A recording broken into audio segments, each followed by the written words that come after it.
Hello students, सुबह आपका paper है और आज मैं आपको सॉल्व कराने वाला हूं क्लास 10th मैथ का जो एचएससी कोड का जो पेपर है इसके दीर्घ उत्तरीय प्रश्न, मतलब इसका जो लॉन्ग आंसर टाइप क्वेश्चंस होते हैं वो सब। ऑब्जेक्टिव क्वेश्चन मैंने ऑलरेडी बहुत सारे सॉल्व करा दिए हैं, अब बारी है दीर्घ उत्तरीय प्रश्नों की। तो चलो उसको सॉल्व कराते हैं। और ये पेपर आप पढ़ के जाना, 100% आप देखोगे आपको पेपर देखने को जरूर से मिलेगा आप अपने बोर्ड एग्जाम में जाओगे तो। और हाँ, जितने क्वेश्चन बता रहा हूं अच्छे से देखना, अच्छे से समझना, क्योंकि मैं इस वीडियो में समझाने वाला हूं, जो क्वेश्चन है अच्छे से समझाऊंगा भी। चलो यहाँ पर सॉल्व करते हैं एक एक क्वेश्चन करके। देखो इसमें पहले कुछ चीजें देख लो जो निर्देश वगैरह रहते हैं। 15 मिनट प्रश्न पत्र पढ़ने के लिए, बाकी ये सब चीजें पढ़े होगे ऑलरेडी। 3 घंटे 15 मिनट का समय रहता है, पूर्णांक 70 नंबर का। डायरेक्ट बढ़ते हैं हम यहाँ से, जो कि सॉल्व करने वाले जो क्वेश्चन सॉल्व करने वाले रहते हैं, यहां से बढ़ते हैं और इसको सॉल्व करवाते हैं। ठीक है, ये देखो कौन सा क्वेश्चन सॉल्व कराएंगे। यहाँ पे आप देख सकते हो खंडबा क्या है? वर्णात्मक प्रश्न है। खंडबा है जो कि वर्णात्मक प्रश्न दिया गया है। अब देखो ये क्या है तो इसको समझते हैं। अब ये जितने हैं ये क्वेश्चन सारे 2-2 नंबर के, मतलब 5, 6 मतलब 12 नंबर के क्वेश्चन है, क्योंकि यहाँ पे इतने क्वेश्चन हैं तो 12 नंबर के हैं। चलो सबसे पहला क्वेश्चन आपको सॉल्व कराता हूँ, उसके बाद दूसरा क्वेश्चन कराऊंगा। ऐसे ही करके सारे क्वेश्चन सॉल्व करा दूंगा। सभी क्वेश्चन जो है एकदम दिमाग में आपके बैठ जाएंगे, तब आप नहीं कहोगे भैया ये क्वेश्चन मुझे नहीं आता। और जितने भी इसमें क्वेश्चन हैं सभी question very very most important है। देखो सबसे पहला क्वेश्चन इसका जो दिया गया है कि सिद्ध कीजिए, क्या है? सिद्ध कीजिए कि 2 माइनस रूट 5 एक अपरिमेय संख्या है। 2 माइनस रूट 5 एक अपरिमेय संख्या है, ये हमें सिद्ध करना है। तो चलो इसको हम सिद्ध करते हैं। इसके लिए हम पेज लेते हैं और इस पेज पर भैया पूरा सॉल्व करते हैं अच्छे से। आपको पूरा मैं सॉल्व करके दिखाऊंगा। ये देखो आ गया हमारा पेज और इस पर कर देते हैं सॉल्विंग। काली पेन ले लेते हैं, ब्लैक पेन ये रही, ये देखो मिल गई ब्लैक पेन भी। और अब इसको सॉल्व करते हैं ये क्वेश्चन। तो चलो यहाँ पर डालते हैं आंसर नंबर 1 का। फर्स्ट का कौन सा है कर रहे हैं? का वाला कर रहे हैं, तो ऐसे डाल दो का।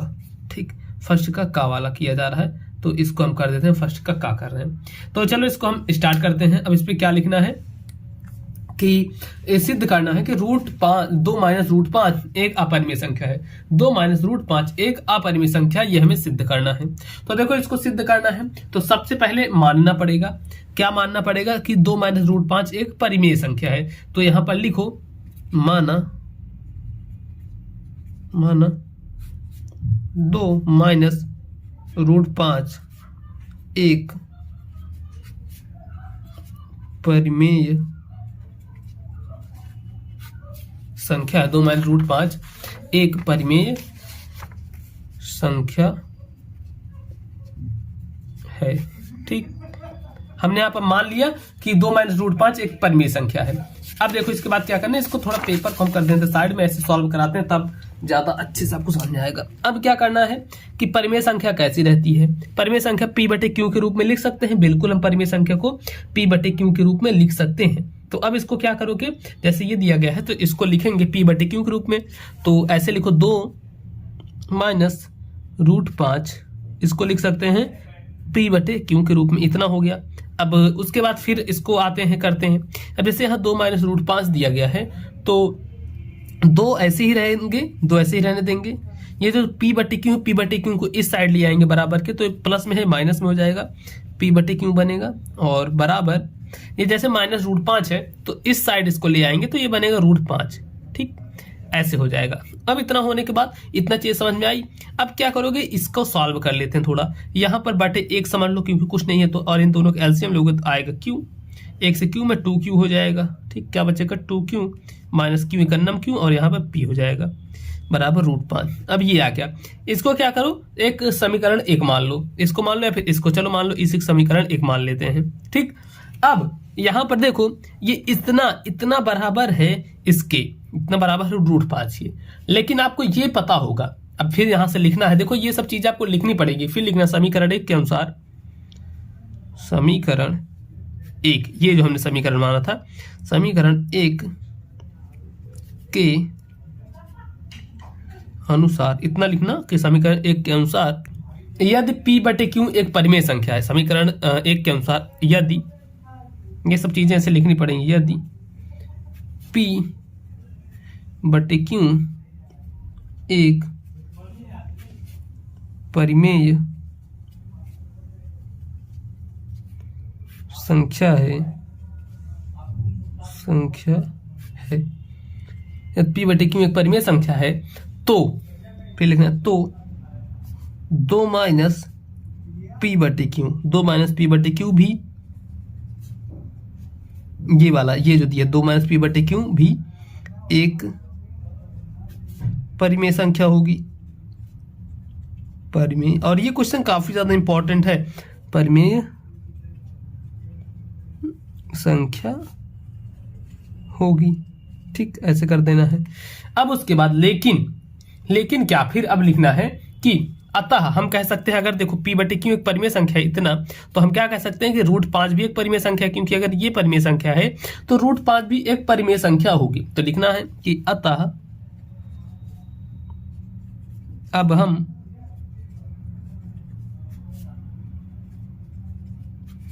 कह सकते हैं, अतः अब हम कह सकते हैं कि √5 भी एक परिमेय संख्या होगी। ठीक, परिमेय संख्या होगी, ऐसे कर देना है। अब इसके बाद लेकिन हमें क्या पता है, अब फिर लिखना है यहां पर लेकिन, ये लिखो लेकिन हम जानते हैं।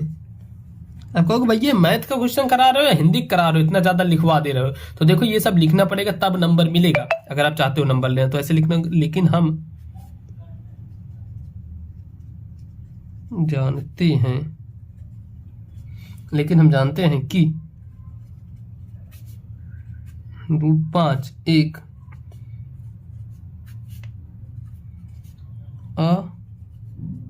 अपरिमेय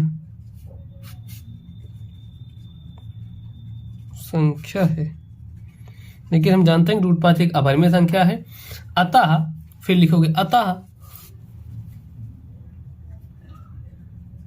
फिर काली पेन से ऐसे लिख दो कि 2 माइनस √5 एक अपरिमेय संख्या है।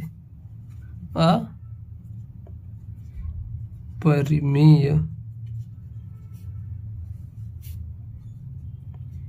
संख्या है। ठीक, ऐसे यहां पर लिख देंगे। तो देखो इसी के साथ हमारा फर्स्ट वाला क्वेश्चन होता है सॉल्व। अब देखो फर्स्ट क्वेश्चन के बाद आता है हमारा सेकंड क्वेश्चन, जो कि है यदि cos a बराबर √3/2 है तो sin 2a का मान ज्ञात करना है।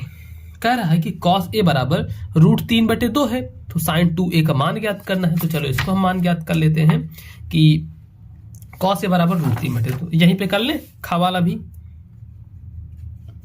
कह रहा है कि sin a बराबर है √3/2 है, इतना है। तो अब हमें ज्ञात करना है sin 2a का मान ज्ञात करना है। तो देखो अगर ऐसे सवाल है तो sin a बराबर √3/2 है, तो ऐसे करो sin a बराबर, यहाँ पर √3/2 है। तो अब यहाँ पर ये देखो कि साइन में कितने अंश का मान होता है √3/2, कितने को होता है 60 अंश का मान होता है। अब आप बताओ कितने अंश का, 60 अंश का मान होता है, 30 अंश का मान होता है। आप इसको मुझे बताओ कितने अंश का मान होता है, फिर मैं आपको बताता हूं कि इसमें सही उत्तर क्या होगा, कैसे करना होगा। ऐसे टाइप के क्वेश्चन ना होते तो बड़े सरले हैं, लेकिन आप लोग अच्छे से कर नहीं पाते हो। तो चलो यहाँ पर मैं इसको सॉल्व कर देता हूं। यहाँ पर ये होता है, यहाँ पर क्या दिया था, यदि कॉस, अच्छा यहाँ पर ये कॉस था ना, cos a का मान √3/2, तो ये cos लिखो, यहाँ पर हम साइन क्यों लिखते हैं, ऐसे लिखो cos, फिर यहाँ भी करोगे cos a और बराबर ये cos कितने का मान होता है, cos 30 अंश का मान होता है, तो ऐसे करो cos 30 अंश भी इसको लिख सकते हो। तो cos से cos कट जाएगा, a बराबर 30 अंश आएगा, a बराबर 30 अंश आ गया। अब a का मान ही तो यहाँ पर रखना है sin 2a में, sin 2a में a का मान रख दो, a का मान है 30 अंश, तो ऐसे करो काली पेन से लिखते हैं sin 2a बराबर, ये हो जाएगा sin 2 इंटू a का मान है 30 अंश, तो ऐसे तो 30 अंश, और ये बराबर हो जाएगा sin 30 दूनी 60, 60 अंश, ठीक, साइन 60 अंश हो जाएगा और इसका मान होता है √3/2, ठीक, ऐसे हो जाएगा √3/2। तो ये बिल्कुल ही सही हो जाएगा, इस तरीके से करना है। आ गया हमारे पास जो sin 2a का मान निकालना था, तो यही आएगा, √3/2 ही आएगा, ये वाला खत्म। अब इसके बाद देखो थर्ड क्वेश्चन आता है, जो कि है दो संख्याओं का अंतर 26 है, एक संख्या दूसरी संख्या की 3 गुनी है, उन्हें ज्ञात करना है। चलो ये इस टाइप के भी क्वेश्चन कर लेते हैं, ये भी क्वेश्चन काफी ज्यादा इंपॉर्टेंट रहते हैं एग्जाम की दृष्टि से।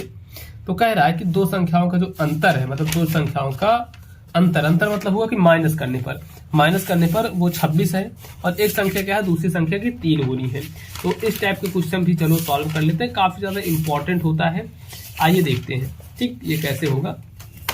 तो यहाँ पर आपको क्या लिखना पड़ेगा, सबसे पहले आपको जो लिखना पड़ेगा, ये देखो कि इसमें अगर इस टाइप का क्वेश्चन आपको करना है तो इसमें आपको क्या लिखना पड़ेगा।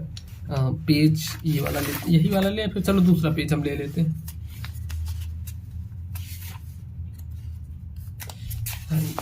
ये देखिए दूसरा पेज आ गया हमारे पास, और इसमें ये वाला हम करते हैं, ठीक।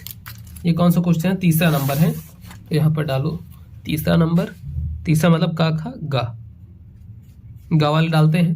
कह रहा है दो संख्याओं का अंतर 26 है, दो संख्याओं का अंतर 26 है और हमें संख्याएं ही याद करनी है, मतलब हमें संख्याएं पता नहीं है। जब अगर संख्या नहीं पता है तो मानोगे, क्या मानोगे, माना संख्या या फिर माना एक संख्या x और दूसरी संख्या y है, तो ऐसे लिख देते हैं यहाँ पर कि माना एक संख्या x और दूसरी संख्या y है, ठीक। माना एक संख्या x है, दूसरी संख्या y है, इतना ध्यान दे लिया, ठीक। उसके बाद कह रहा है कि एक संख्या दूसरी संख्या की 3 गुनी है, एक संख्या क्या है, दूसरी संख्या की 3 गुनी है, मतलब जो x है वह 3y होगा। जैसे एक संख्या मतलब पहली संख्या, मान लो एक संख्या मतलब पहली संख्या, वो 3 गुना है, किसके 3 गुना है, दूसरी संख्या की, दूसरी संख्या की, ठीक, ऐसे करना है। तो अब देखो एक संख्या 3 गुना है दूसरी संख्या की, तो एक संख्या को हमने x माना था तो x लिख देते हैं बराबर 3 गुणे दूसरी संख्या क्या है y, 3 गुणे y, तो ये इतना मिल गया। अब इसको चाहो तो समीकरण 1 बना सकते हो, इसको हम चलो समीकरण 1 बना लेंगे, ऐसे काली पेन से ऐसे कर दो कि ये हो गया हमारा समीकरण नंबर 1। अब इतना हो गया। अब इसके बाद देखो क्या कहा गया, अब यहाँ पर आपको ये भी पता लग गया है कि जो x है यह बड़ा है y से, x क्या है, y से बड़ा है। तो अब देखो, और इसमें प्रश्न में क्या कहा गया था, प्रश्न में कहा गया था कि दो संख्याओं का अंतर 26 है, इनका अंतर क्या है, 26 है। अब इनका अंतर 26 है, मतलब x माइनस y बराबर 26 है। अब इतना है। अब इसके बाद क्या करो, यहाँ से मान रख दो, जो समीकरण 1 से हमें मिला था x का मान, तो यहाँ पर लिखो समीकरण 1 से x का मान रखने पर, ठीक, समीकरण 1 से x का मान रखने पर। अब देखो x का मान रखेंगे तो क्या चीज हो जाएगा, इसको देख लेते हैं समीकरण 1 से। अब जैसे इतना चीजें हैं, x का मान रखेंगे 3y, तो x का पर रख देते हैं 3y, माइनस y है तो रख देंगे y बराबर 26, ठीक। अब इसके बाद देखो 3y में y जाएगा, ये आएगा 2y बराबर 26, और y बराबर 26/2, 2 से आएगा 13, तो y बराबर आ गया 13। ये हमें आंसर मिल गया y का मान आ गया 13। अब देखो y का मान अगर हमें 13 मिल गया है, तो इसको अगर हम समीकरण 1 में रख दें तो क्या 13 3 39 नहीं हो जाएगा, बिल्कुल हो जाएगा। तो फिर यहाँ पे लिखना है कि y का मान समीकरण 1 में रखने पर, y का मान समीकरण 1 में रखने पर, y का मान समीकरण 1 में रखने पर, तो इसको हम समीकरण 1 में रख देते हैं। ये आ जाएगा x बराबर 3y है, तो 3 इंटू y का मान है 13, रख देते हैं 13, x बराबर आ गया 33 39। तो देखो y का मान आ गया 13 और x का मान आ गया 39। हमें दो ही मान निकाले थे, तो x का मान आया 39, y का मान आ गया 13। ठीक, तो यही आपकी संख्याएं हो जाएंगी। ये भी क्वेश्चन हो गया। ऐसे ही करना है, ज्यादा बड़ी बड़ी क्वेश्चन नहीं रहती। फिर आता हमारा घ वाला कि 0 और 100 के बीच की विषम संख्याओं का योग ज्ञात करना है। 0 और 100 के बीच जितनी भी विषम संख्याएं हैं उनका योग ज्ञात करना है। अब देखो ऐसे क्वेश्चंस कैसे करने हैं, तो चलो ये क्वेश्चन भी आपको बता देता हूं। इसमें कह रहा है 0 और 100 के बीच ना, तो इसी में करते हैं। घ वाला नंबर है 0 और 100 के बीच की विषम संख्याएं। तो 0 और 100 के बीच विषम संख्याएं कौन कौन सी होंगी?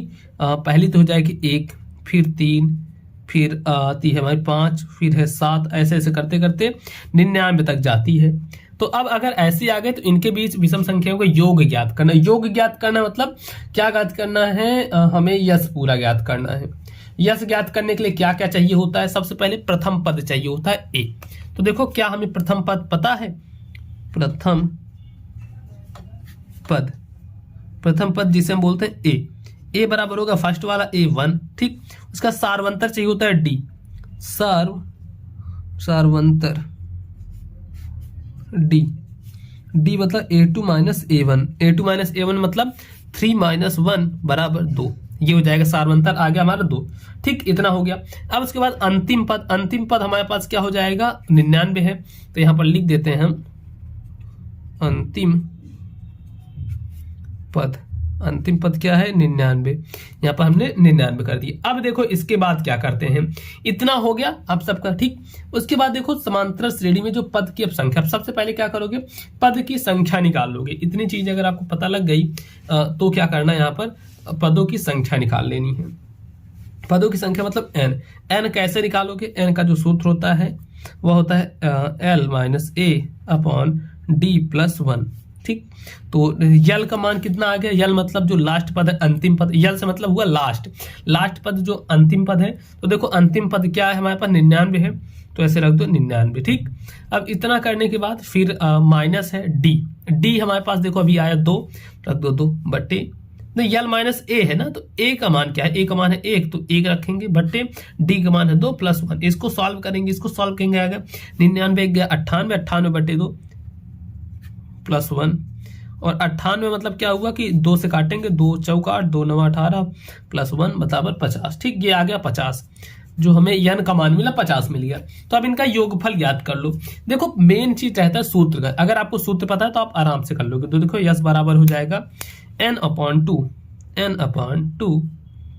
l plus a. ये हो जाएगा सूत्र। तो इसी पे हम इसको रख देंगे, इसी पे रखेंगे तो आएगा n का मान है 50, तो ऐसे रख दो 50 बटे 2 ब्रैकेट लगाओ l प्लस ए। तो l का मान है 50, रखते हैं 50 प्लस a का मान है 1, तो रख देते हैं 1। ऐसे हो जाएगा। 2 से काटेंगे, 2 दूनी 4, 2 5 10 ब्रैकेट में 50 1 51, तो 51 हो गया। अब इसके बाद देखते हैं यहां से, अब 25 से गुणा कर दें। अच्छा एक चीज, यहाँ पर यल का मान, यल मतलब होता है अंतिम पद ना, तो यहाँ पर 99 होना चाहिए। 99 और 99 में 1 जोड़ेंगे, 99 में 1 जोड़ेंगे 100 आ जाएगा। तो 25 गुणे 100, 25 गुणे 100 करेंगे तो आएगा 2500। तो यही हमारा मिल गया जो हमको निकालना था, ये आ गया इसका आंसर 25। ठीक, अब बढ़ते हैं आगे अपने नेक्स्ट क्वेश्चन पर। देखो नेक्स्ट क्वेश्चन क्या है? नेक्स्ट क्वेश्चन है अंगा वाला, जो कि दिया गया है कि यदि 2x square minus 8x plus सी के बराबर इतना के मूल समान है। अब इसके मूल समान है तो c का हमें मान ज्ञात करना है। c का मान ज्ञात करना है। अब देखो अगर मूल समान रहता है तो विविधकर का फॉर्मूला यहाँ पर लगा देते हैं। विविधकर का फॉर्मूला लगाएंगे और विविधकर जो d होगा वो हमारा 0 होगा। तो यहाँ पर चलो इसको हम एक पेज लेते हैं बढ़िया सा, उस पेज में बिल्कुल हल कर देते हैं। और जितने भी क्वेश्चन है ज्यादा इसमें सोचना नहीं भैया इतना हार्ड, कोई हार्ड नहीं है। मैं आपको देखो करके दिखा रहा हूँ ना, आपके सामने सारे क्वेश्चन हल कर रहा हूँ एकदम आसानी से। अंगा वाला क्वेश्चन है तो ऐसे कर देते हैं अंगा।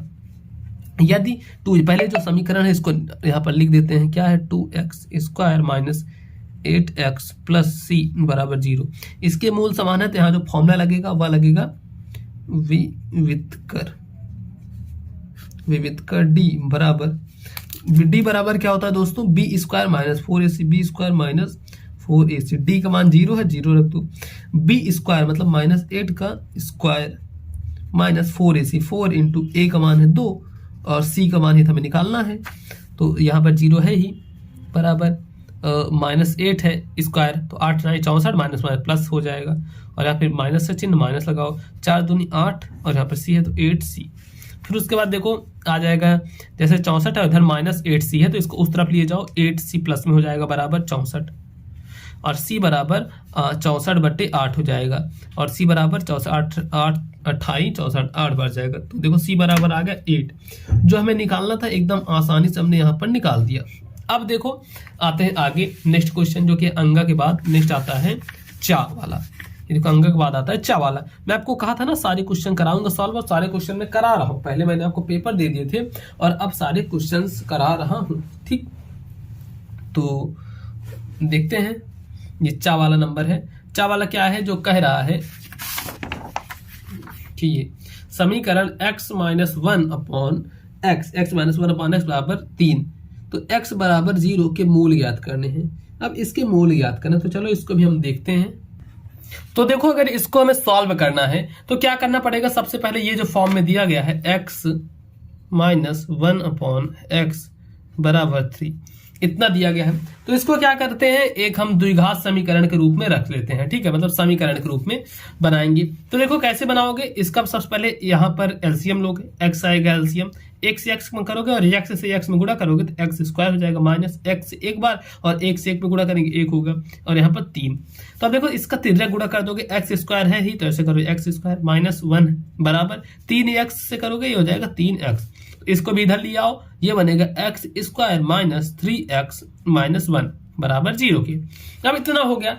अब देखो इसी में हम श्रीधराचार्य का सूत्र लगा देंगे, जिसे हम द्विघात सूत्र बोलते हैं, क्योंकि यहाँ पर पूछा गया था मूल निकालना है, तो ऐसे देखो डायरेक्टली लिखो द्विघात सूत्र, द्विघाती सूत्र, द्विघाती सूत्र यहाँ पर लगा देंगे, जो कि होता है -b, क्या होता है -b प्लस माइनस रूट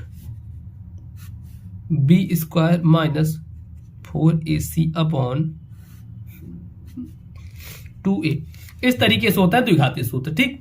अब इसमें हम यही लगा देंगे, b स्क्वायर कह रहा है, b स्क्वायर मतलब क्या हो जाएगा दोस्तों, यहाँ पर देखो b स्क्वायर, तो b का मान ये है -3, तो यहाँ पर रखेंगे -3 का, अच्छा b अकेले -b है तो यहाँ पर लगते हैं -b, मतलब -3 plus minus root b square minus 4ac, b square मतलब -3 का स्क्वायर -4 इंटू a का मान है x स्क्वायर है, मतलब 1, ठीक, a का मान है x स्क्वायर है तो मतलब 1 है।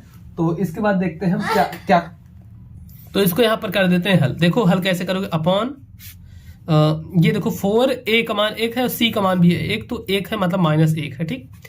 और इसके बाद फिर करते हैं 2a, तो 2 इंटू a का मान है 1, तो 1 कर देंगे।